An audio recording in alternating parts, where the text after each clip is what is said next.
भगवान श्री कृष्ण के जन्म की कथा।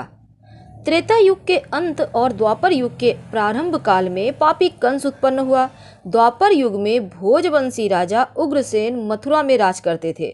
उसके बेटे कंस ने उन्हें गद्दी से उतार दिया और स्वयं मथुरा का राजा बन गया।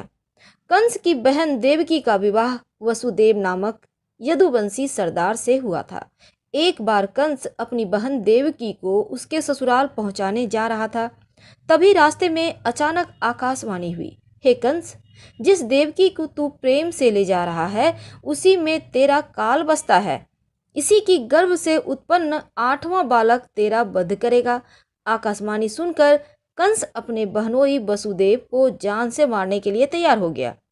तभी देवकी ने उससे विनय पूर्वक कहा, मेरी गर्भ में जो भी संतान होगी मैं उसे तुम्हारे सामने ला दूंगी। बहनोई को मारने से क्या लाभ होगा? यह सुनकर कंस जो है देवकी को वापस मथुरा ले गया और उसने वसुदेव को देवकी को कारागृह में बंद कर दिया। काल कोठरी में देवकी की कोख से 7 बच्चों ने जन्म लिया, लेकिन कंस ने उनके पैदा होते ही उन्हें मार दिया। अब 8वां बच्चा होने वाला था। कारागार में उन पर कड़े पहरे थे। उसी बीच नंद के पत्नी यशोदा को भी बच्चा होने वाला था। जिस समय वसुदेव देवकी को पुत्र पैदा हुआ, उसी समय संयोग से यशोदा के गर्भ से एक कन्या का जन्म हुआ, जो और कुछ नहीं सिर्फ माया थी। जिस कोठरी में देवकी वसुदेव कैद थे उसमें अचानक प्रकाश हुआ और उनके सामने शंख, चक्र, गदा, पद्म धारण किए हुए चतुर्भुज भगवान प्रकट हुए। दोनों भगवान के चरणों में गिर पड़े। तब भगवान ने उनसे कहा, अब मैं पुनः नवजात शिशु का रूप धारण कर लेता हूँ। तुम मुझे इसी समय अपने मित्र नंद के घर वृंदावन में भेज आओ और उनके यहाँ जो कन्या जन्मी है उसे लाकर कंस के हवाले कर दो। इस समय वातावरण अनुकूल नहीं है, फिर भी तुम चिंता न करो। जागते हुए पहरेदार सो जाएंगे। कारागृह के फाटक अपने आप खुल जाएंगे और उफनती अथाह यमुना तुमको पार पाने में मदद भी देगी। श्री हरि ने वसुदेव जी से कहा कि वह कन्हैया को वृंदावन में अपने मित्र नंद बाबा के यहाँ छोड़ आए। अब यह सब कुछ सुनने के बाद वसुदेव जी ने वैसा ही किया। वसुदेव जी ने जैसे ही कन्हैया को अपनी गोद में उठाया तो कारागार के ताले खुद ब खुद खुल गए। पहरेदार अपने आप ही नींद के आगोश में आ गए और फिर वसुदेव जी कन्हैया को टोकरी में रखकर वृंदावन की ओर चले। कहते हैं उस समय यमुना जी के पूरे उफान पर थी। तब वसुदेव जी महाराज ने टोकरी को सिर पर रखा और यमुना जी को पार करके नंद बाबा के घर पहुँचे। वहाँ उन्होंने कन्हैया को यशोदा जी के साथ पास रखकर कन्या को लेकर मथुरा वापस लौट आए। स्कंद पुराण के अनुसार जब कंस को देवकी की 8वीं संतान के बारे में पता चला तो वह कारागार पहुंचा। वहां पर उसने देखा कि 8वीं संतान तो कन्या है, फिर भी वह उसे जमीन पर पटकने ही लगा कि वह माया रूपी कन्या आसमान में पहुंचकर बोली, हे मूर्ख, मुझे मारने से कुछ नहीं होगा। तेरा काल तो पहले से ही वृंदावन पहुंच चुका है और वह जल्दी ही तेरा अंत करेगा। इसके बाद कंस ने वृंदावन में जन्मे नवजातों का पता लगाया। जब यशोदा के लाला का पता चला तो उसे मारने के लिए कई प्रयास किए, कई राक्षसों को भेजा, लेकिन कोई भी उस बालक का बाल बाका नहीं कर पाया। इधर अपनी मृत्यु के डर से घबराकर कंस ने पूतना को बुलाकर कृष्ण को मारने का आदेश दिया। कंस की आज्ञा का पालन करते हुए पूतना ने सुंदरी का रूप धारण किया और नंद बाबा के घर पहुंच गई। उसने मौका देखकर भगवान श्री कृष्ण को अपनी गोद में उठा लिया और अपना दूध पिलाने लगी। स्तनपान करते हुए भगवान श्री कृष्ण ने उसके प्राण भी हर लिए। अब पूतना की मृत्यु की खबर सुनकर कंस और भी चिंतित हो गया। इस बार उसने केसी नामक अश्वदैत्य को भगवान श्री कृष्ण को मारने के लिए भेजा। कृष्ण ने उसे भी यमलोक पहुंचा दिया। इसके बाद कंस ने अरिष्ट नामक दैत्य को बैल के रूप में भेजा।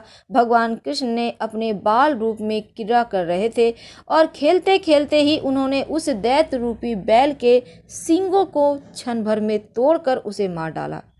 कंस ने फिर काल नामक दैत्य को कौवे के रूप में भेजा। वह जैसे ही भगवान को मारने के लिए पहुंचा उनके पास, तो भगवान श्री कृष्ण ने कौवे को पकड़कर उसके गले को दबोचकर मसल दिया और पंखों को अपने हाथों से उखाड़ दिया, जिससे काल नामक असुर की मौत हो गई। एक दिन भगवान श्री कृष्ण यमुना नदी के तट पर खेल रहे थे, तभी उनसे गेंद नदी में जा गिरी। वे गेंद लाने के लिए नदी में कूद पड़े। इधर यशोदा को जैसे ही खबर मिली, वह भागती हुई यमुना नदी के तट पर पहुंची और विलाप करने लगी। श्री कृष्ण जब नीचे पहुंचे तो नागराज की पत्नी ने कहा, हे भद्र, यहाँ पर किस स्थान से, किस प्रयोजन से आए हो? यदि मेरे पति नागराज कालिया जग गए तो तुम्हें क्षण भर में भक्षण कर जाएंगे। तब कृष्ण ने कहा, मैं कालिया नाग का काल हूँ और उसे मारकर इस यमुना नदी को पवित्र करने के लिए यहाँ आया हूँ। ऐसा सुनते ही कालिया नाग सोते से उठा और भगवान श्री कृष्ण से युद्ध करने लगा। जब कालिया नाग पूरी तरह मरणासन्न हो गया, तभी उसकी पत्नी वहां पर आई और अपने पति के प्राणों की रक्षा के लिए भगवान श्री कृष्ण की स्तुति करने लगी। हे भगवान, मैं आप भुवनेश्वर कृष्ण को नहीं पहचान पाई। हे जनार्द, मैं मंत्रों से रहित, क्रियाओं से रहित और भक्ति भाव से रहित हूँ। मेरी रक्षा करना। हे देव, हे हरे, प्रसाद रूप में मेरे स्वामी को मुझे दे दो, अर्थात मेरे पति की रक्षा करो। तब भगवान श्री कृष्ण ने कहा कि तुम अपने पूरे बंधु बांधवों के साथ इस यमुना नदी को छोड़कर कहीं और चली जाओ। इसके बाद कालिया नाग ने कृष्ण को प्रणाम कर यमुना नदी को छोड़कर कहीं और चला गया। कृष्ण भी अपनी गेंद लेकर यमुना नदी से बाहर आ गए। इधर कंस को जब कोई उपाय नहीं सूझा, तब उसने अक्रूर को बुलाकर कहा कि नंदगांव जाकर कृष्ण और बलराम को मथुरा बुला लाओ। मथुरा आने पर कंस के पहलवान जो थे चाणूर और मुष्टिक के साथ मल्ल युद्ध की घोषणा की। अखाड़े के द्वार पर ही कंस ने कुबलय नामक हाथी को रख छोड़ा था ताकि वो कृष्ण को कुचल सके, लेकिन भगवान श्री कृष्ण ने उस हाथी को भी मार डाला। इसके बाद भगवान श्री कृष्ण ने चाणूर के गले में अपना पैर फंसाकर युद्ध में उसे मार डाला और बलदेव ने मुष्टिक को मार डाला। इसके बाद कंस के भाई केसी को भी केशव ने मार डाला। वसुदेव ने मूसल और हल से और भगवान श्री कृष्ण ने सुदर्शन चक्र से दैत्यों को माघ मास की शुक्ल पक्ष की सप्तमी तिथि को मार डाला। और भगवान श्री कृष्ण ने कहा, हे दुष्ट कंस, उठो, मैं इसी स्थल पर तुम्हें मारकर इस पृथ्वी को तुम्हारे भार से मुक्त करूंगा। और यह कहते हुए कृष्ण ने कंस के बालों को पकड़कर घुमाकर पृथ्वी पर पटक दिया, जिससे वह मारा गया। कंस के मरने पर देवताओं ने आकाश से कृष्ण पर, बलदेव पर पुष्प की वर्षा की। फिर भगवान श्री कृष्ण ने माता देवकी और वसुदेव को कारागृह से मुक्त कराया और उग्रसेन को मथुरा की गद्दी सौंप दी। हर हर महादेव।